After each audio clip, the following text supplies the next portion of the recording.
Baik adalah kata yang kita gunakan untuk menggambarkan bagaimana hari kita, bagaimana perasaan kita, atau bagaimana rasa suatu hidangan. Namun, kata ini kita gunakan juga untuk menggambarkan Tuhan kita yang kuat, agung, dan ajaib. Terdengar janggal, bukan? Menggunakan sebuah kata untuk mendeskripsikan Tuhan dengan kata yang sama yang biasa kita gunakan untuk mendeskripsikan bagaimana perasaan kita tentang makan siang kita. Kita dapat melihat bukti kebaikan Tuhan di mana-mana, setiap hari dan dalam setiap situasi. Sekalipun kita tidak menyadari kebaikannya, Dia tetaplah baik.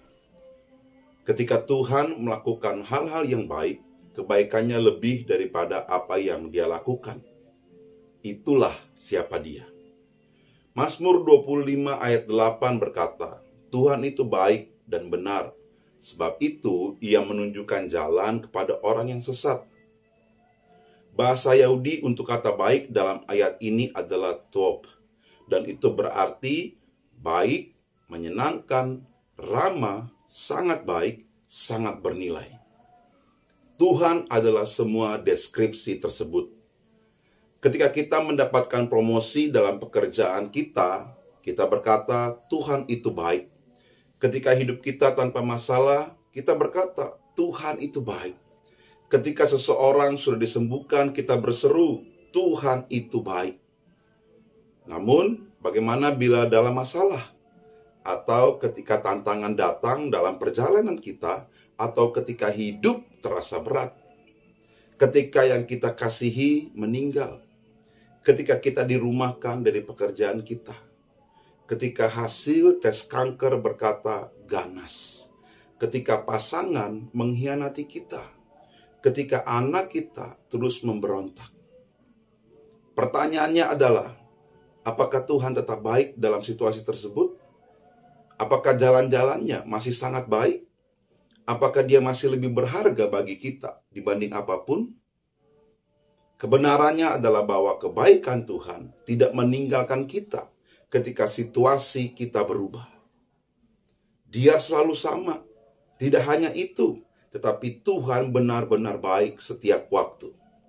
Ingat ini, Dia tidak bisa menjadi tidak baik, karena itulah Dia. Dialah definisi dari baik. Ketika sesuatu yang baik terjadi, Tuhan itu baik. Dan ketika sesuatu yang buruk terjadi, Tuhan itu baik. Meskipun sulit dikatakan, tapi itu benar, sekalipun jika dan khususnya ketika Tuhan masih tetap baik. Ini seperti matahari pada hari yang mendung.